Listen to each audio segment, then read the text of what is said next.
And welcome to another episode of Steel First Week with, of course, me, Steel Fur, on this lovely Friday afternoon, um, where it is getting very warm in the UK. But thankfully, today is slightly cooler.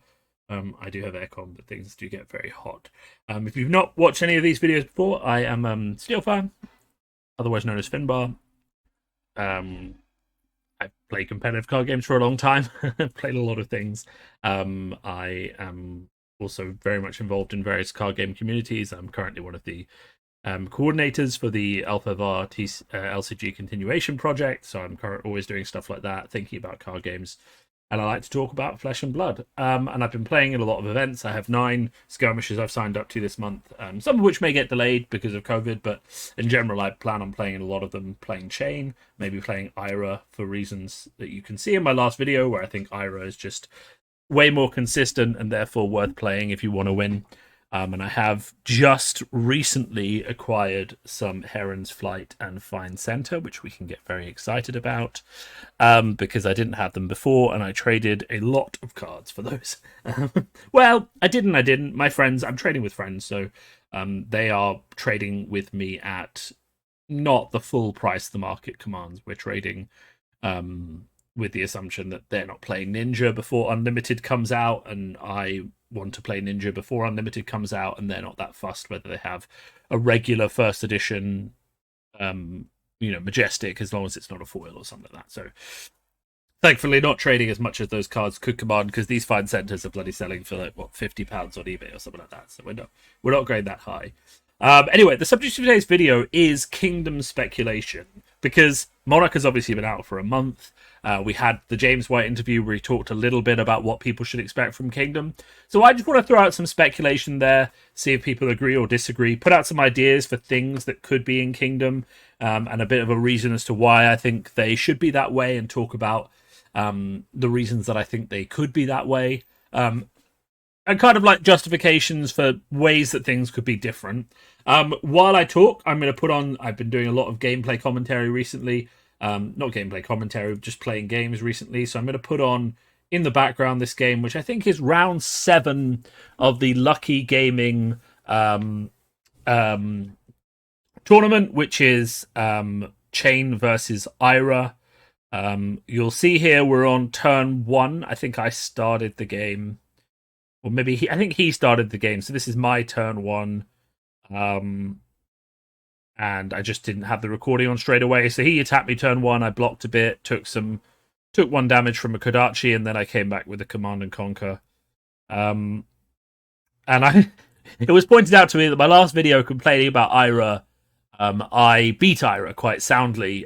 So in this video, I think this is one of the games that I lost, of course, to this very good player. I mean, you can see he's got his Findal, he's got his tunic, spring tunic playmat, which is of course a bit trickier to get. So there we go. Anyway, you can look at the game. I think it's fairly self-explanatory. Just remember that of course the camera is reversed on my side, on the Chain side.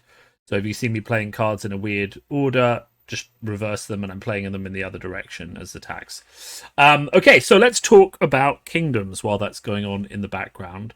And then at the end of the video, I'll just leave the video running until that's done, so you can watch the rest of the match if you are getting engaged with it, because I don't really want to talk for 25 minutes.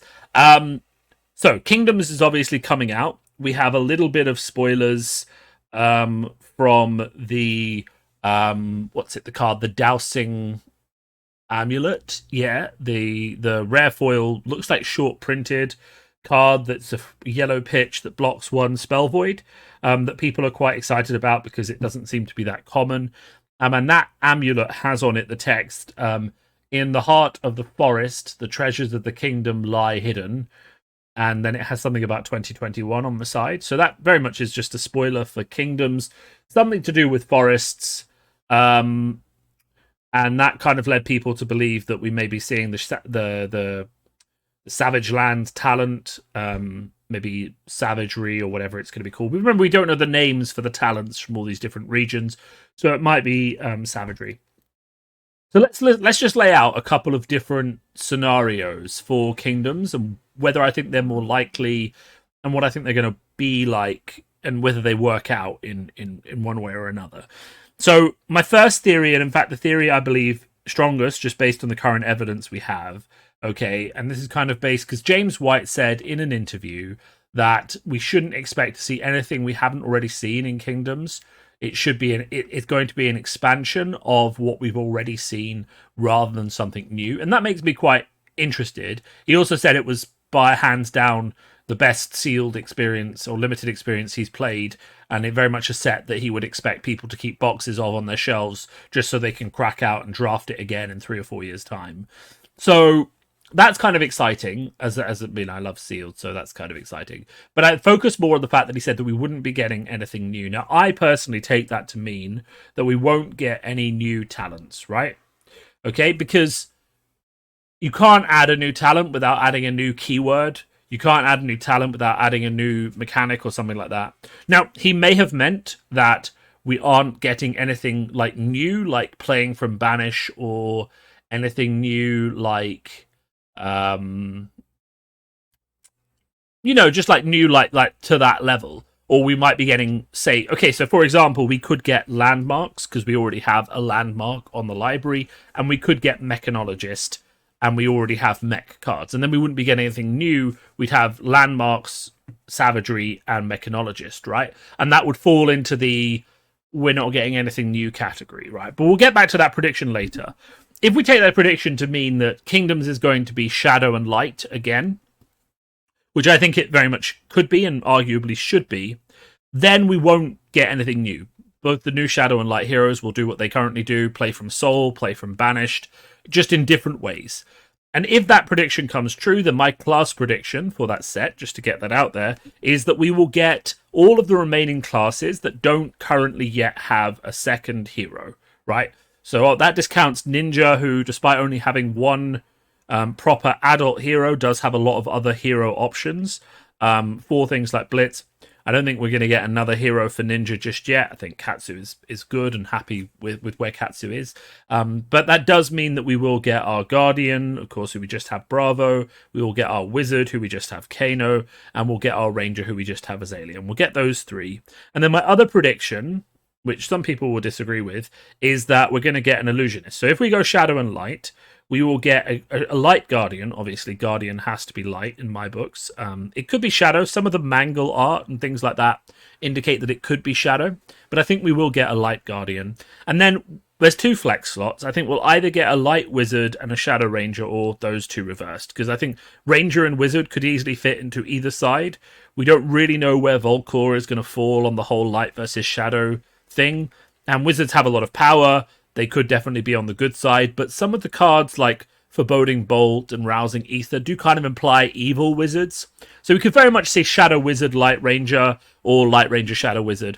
But my last thought is that we only just got Illusionist. She's still missing a lot of cards to bring her onto par with other classes and give her other ways of playing. And if they are doing this thing by giving every hero who only has one hero more cards, they may actually give us a Shadow Illusionist. So if we go Shadow and Light, I think it'll be Light Guardian, Light Wizard, or Shadow Wizard, and Light or Shadow Ranger. I don't think either of those 2 classes matter. And then a Shadow Illusionist who can use the Phantomoclasms and the Phantasmifies, but probably has like cards you can play from Blood Debt, like illusions you can bring back from the Banished Zone, that kind of stuff, and kind of plays a little bit with with like avoiding blood debt by making their illusions soak it and something like that, like that kind of thing. Like if you have illusions out, if you have an aura in play, you don't take blood debt damage this turn, or something like that. Something interesting that your opponent can interact with, but isn't just a dominating effect. So I think Shadow Illusionist makes a lot of sense, because then that will bring Illusionist up to the same level as all the other classes who have had that expansion pack for them. The only one that will be lagging behind is Ninja. Because we will have just had Katsu and Welcome to Wraith and Crucible stuff for Ninja. However, I will say that I think of all the classes we've seen so far, Ninja is one of the strongest by itself. And that may be the reason that it is so strong right now, is that it has been preloaded with cards because it wasn't going to get cards. Right. So that's if we get Shadow and Light. That's kind of where I see things going. Now let's move away from the if we get Shadow and Light, yada yada, to some more exotic predictions, because I think that's where the game could get interesting. No, actually, before I move on, I want to make one more argument for the Shadow and Light prediction, which is it's very nicely contained, right? So if you imagine a new player getting into the game with Monarch, and if you imagine how you design and print sets for a year, it's very, very easy to imagine 2021 as being the year of Shadow and Light. So we get Monarch, we get Kingdoms, and then we get the new Crucible for all the Shadow and Light cards. And by the end of that, a new player who started collecting at Monarch picks up some Monarch, picks up some Kingdoms, picks up the third set, and has a really strong Shadow and Light base to build and play with for the next year as we go into the new cycle of talents. So it does make a lot of sense from a collectability standpoint and from a making people's investments worth it year on year if every year is paired with a specific set of talents. So Shadow and Light this year, Savagery and Mechanology next year, that kind of thing. Because that way you can collect for a year, and even if you drop off, you don't have to go back to a year before to try and find bits from there, except maybe some of the generics. And that way it's a very self-contained environment. So that's kind of the other reason I think it's going to be Shadow and Light. Aside from his comments, I think it makes sense to expand on Shadow and Light properly with 3 sets before moving on and then expanding on another theme properly with another 3 sets. However, the existence of that third Crucible-like set does mean that really they could do whatever they want, because they'll be adding a lot of cards to whatever they put into the first 2 sets to make them viable. And the thing you have to remember, and this is very important, is that all of the classes we have now, all of the ones that we've got from Monarch, aren't finished yet, right? They're very much not finished because, and this is what I want you to remember, and this is very important, something that I realized when I was talking to my friends on Wednesday and I wanted to share with people, is that you have to remember that Kingdoms and Monarch are designed with sealed play and limited play first and foremost. Which means that any of these really interesting, really powerful cards, like, for example, Fine Center or Heron's Flight, which are brilliant in constructed, but probably a little too complicated, a little too powerful, or a little too hard to pull off, aren't that good in sealed play. So just like with Crucible, a lot of those cards that are good for constructed and not good for sealed were put in that third set. That's the reason that third set exists. The third set, the expansion, the supplemental set, which isn't meant for drafting, exists to take all of these interesting but ultimately not good sealed cards for all the different classes and just take them and hold them in that to finish off the constructed experience. So in my head, everyone who's talking about, oh, this new Monarch class isn't strong, that new Monarch class isn't strong, and I've done it too, really needs to keep in mind that until we get that third set at the end of the year, the full constructed picture of what these classes look like hasn't actually been realized. So I think that's kind of interesting to bear. So all of the Shadow guys, all of the Light guys still have a lot of expansion left to go. Even if we don't get a second Shadow and Light set in Kingdoms, they will still be getting that top up in that third set at the end of the year with lots of very, very interesting cards like your Fine Centers, like your Heron's Flight, your Mangles, your Stamp Authorities. I'm trying to think what are the other examples. Wizards got Gaze the Ages. That's not a great sealed card, I think, in my mind. It's a great card, you probably could play it in sealed, but it doesn't do you damage, it doesn't really advance your game plan. It's not the best of sealed cards, but really, really good in constructed when you set it up for it. So keep that in mind as we talk about things. Even if they don't put out a second Shadow and Light box, with the addition of that third set and all those new constructed cards, there will still be hope for all of our Shadow and Light heroes that we like to get an expansion. But what if they do something else? Because the existence of that third set creates the possibility that all the classes we know are going to get another decent chunk of cards that will make them more competitive and more playable. They may not need a load more new Shadow generics and Light generics to make that happen. They may just need the addition of that third set. And if LSS think that, then Kingdoms could very easily just have 2 new talents, and then all 4 of those talents are going to get expanded in the end of year set.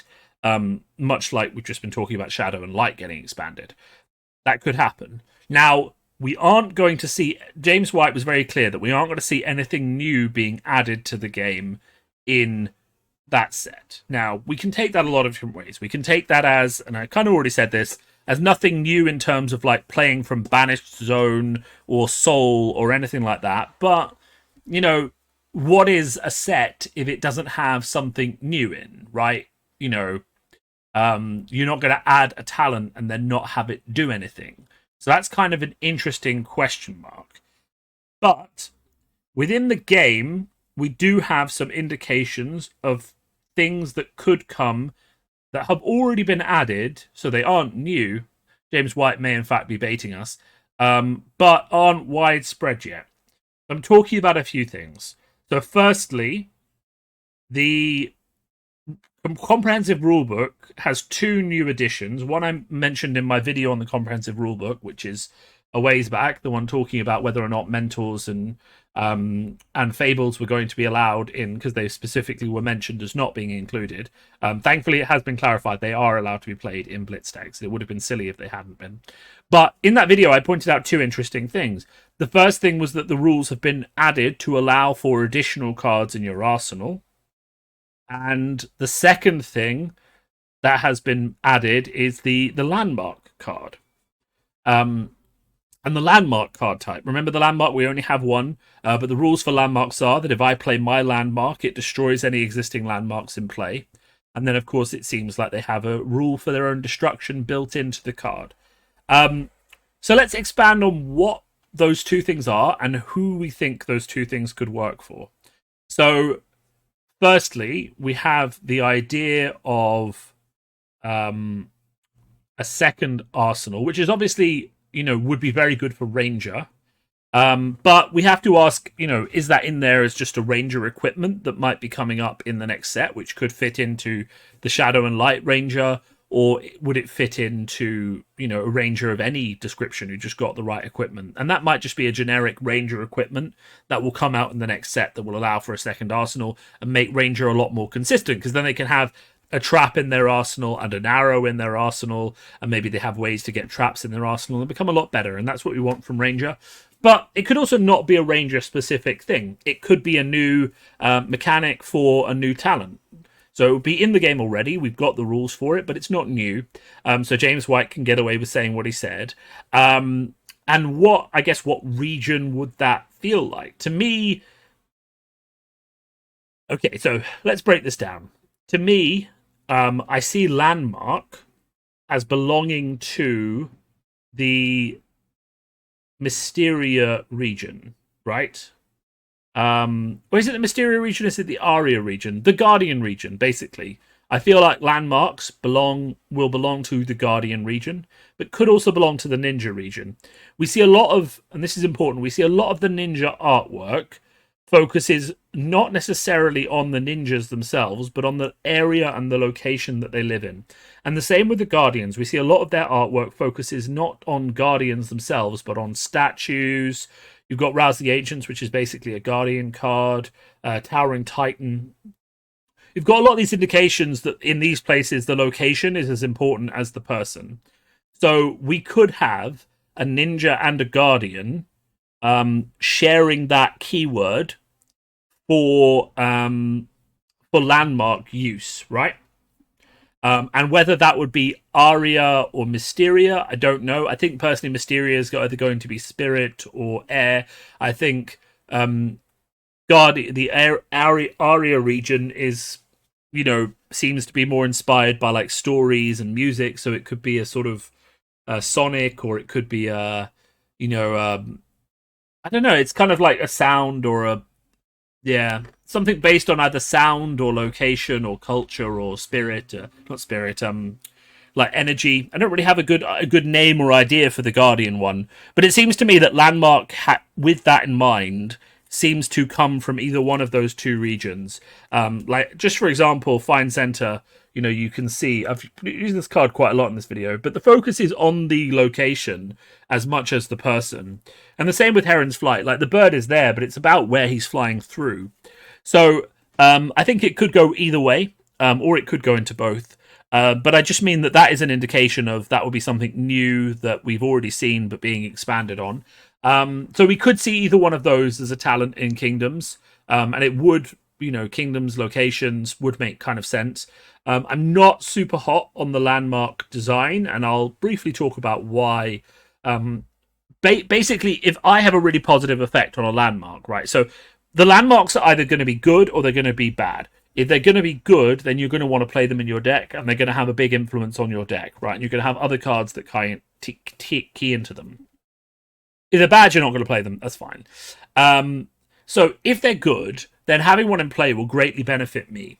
If my opponent can destroy it by playing their own, then if theirs is also good, then the pendulum swings quite heavily from my beneficial effect to their beneficial effect. So not only does their card advantage get to destroy my beneficial effect, it also gets to get their own, which is quite huge in terms of card advantage in a game where you only draw 4 cards a turn. This is one of the reasons. So landmark, the design of when this enters play it destroys another one, is not new to card gaming. Netrunner had them for years in terms of the forms of currents, and when I play my current, your current is destroyed, or if you score there was another way for the currents to be destroyed. That was not important, but it's very common for people to run currents just to destroy their opponent's currents, and when your opponent's current got destroyed, then you'd have a massive benefit because yours would now be in play.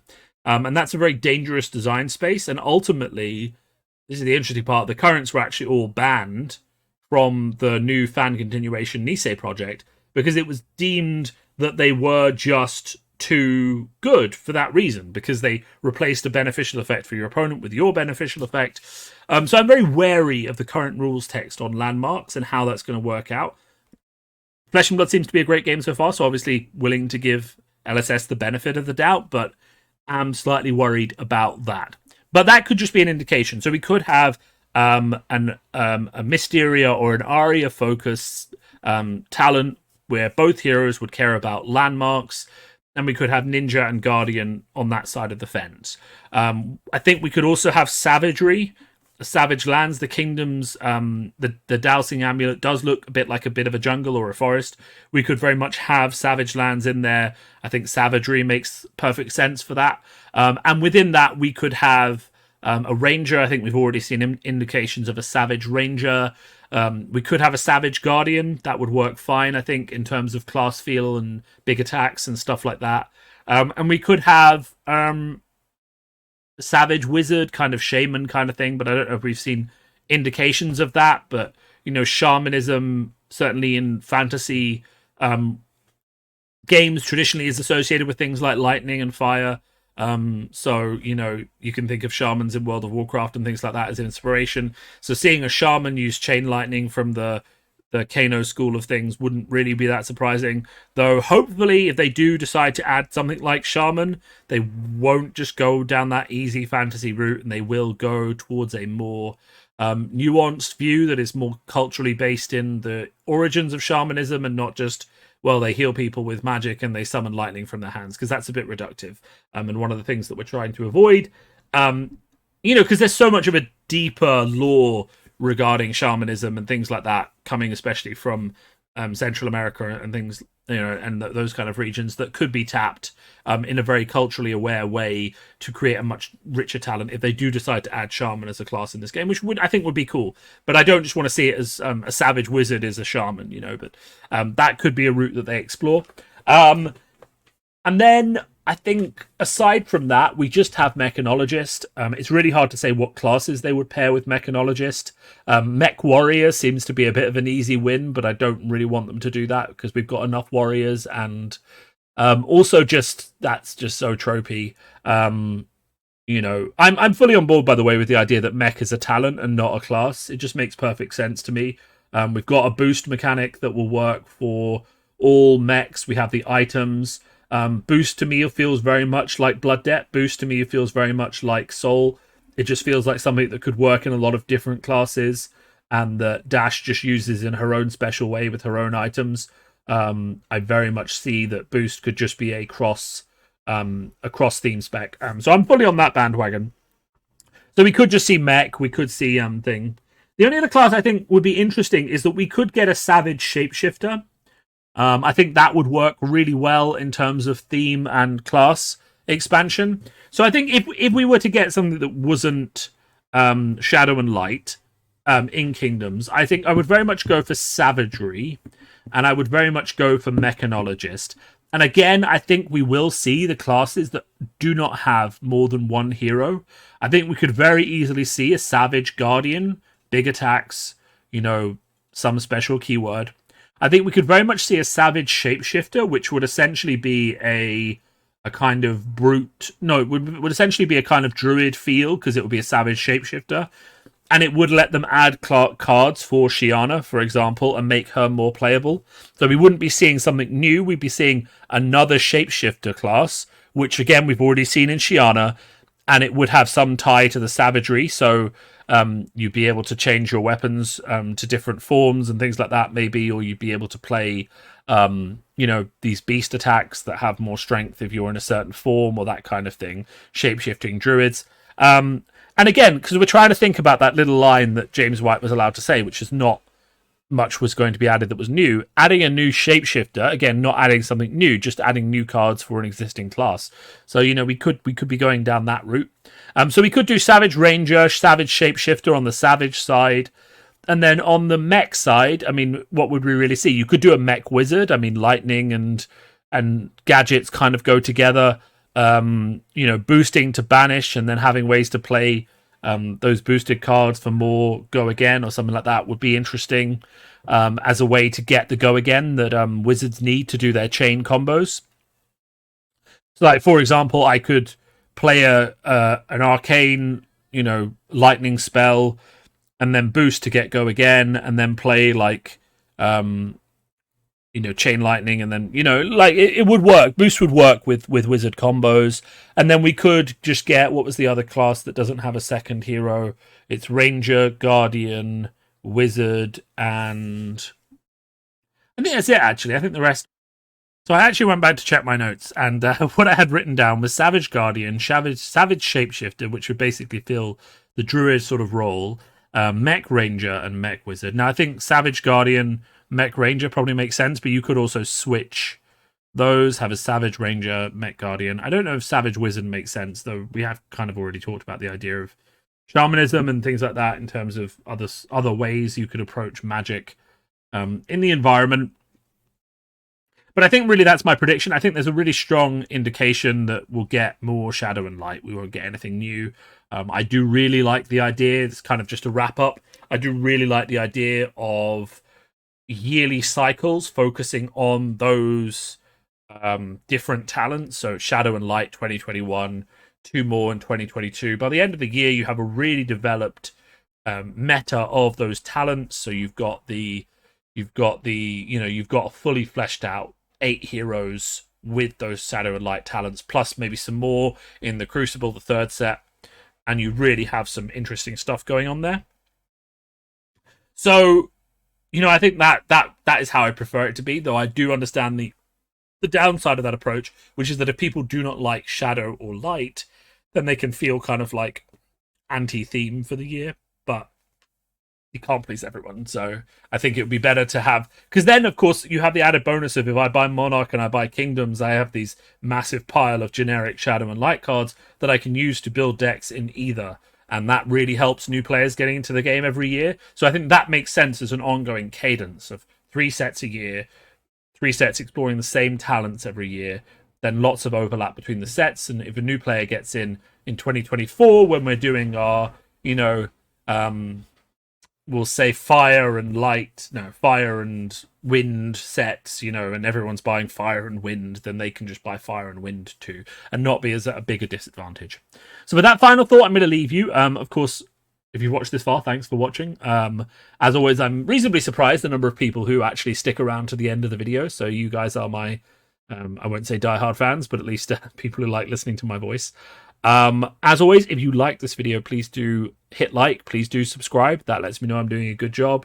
If you have other content you'd like me to talk about, if you're just happy subscribing for some gameplay, some meta, some sort of industry discussion as to why people are doing things and what things are going with from my own perspective, then please do subscribe and let me know that you're enjoying it. And that is a sign to me that I am doing a good job. And of course, if you are watching this or listening to this on the podcast, this is one of the episodes I will upload to the podcast. Feel free to like and share that with people as well. Thanks a lot, and talk to you all soon.